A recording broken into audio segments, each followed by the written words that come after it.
Door to ডোর প্রচারে ঝড় তুলেছেন রামনগর বিধানসভা কেন্দ্রের বিজেপি প্রার্থী আগরতলা পুর নিগমের মেয়র দীপক মজুমদার।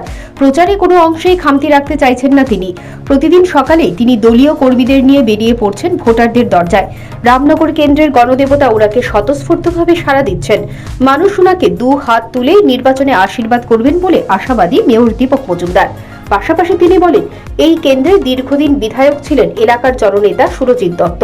ওনার অসমাপ্ত কাজগুলো সম্পন্ন করতে তিনি প্রথমে উদ্যোগ নেবেন, তবে তিনি সুরজিৎ দত্ত হতে পারবেন না। চেষ্টা করবেন মানুষের পাশে থাকার।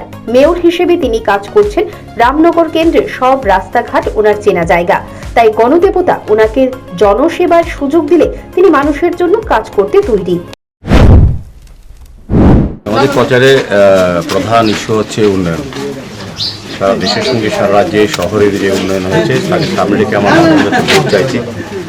প্রার্থনা করছি মানুষের মধ্যে ব্যাপক সারা, সবাই খুব খুশি এবং আমাকে সাদর গ্রহণ করছেন। আমার বিশ্বাস এবং প্রত্যাশা রামনগরবাসী আমাকে রামনগর উন্নয়নে কাজ করার সুযোগ দেবেন, আশীর্বাদ করবেন। দল মত নির্বিশেষে প্রত্যেকের কাছে আমি ভোট চাইছি। আজকে ভারতীয় জনতা পার্টির প্রতিষ্ঠা দিবস, সেটাকে সামনে পতাকা উত্তোলন করে তারপর আমরা আজকে বাড়ি বাড়ি প্রচার শুরু করেছি। রামনগরে দীপক মজুমদারের প্রচারে অংশ নিয়েছেন এলাকার কর্পোরেটর থেকে শুরু করে জেলা, মন্ডল, শক্তি কেন্দ্র এবং বুথ স্তরের কর্মীরা। Bureau report, news prime Tripura.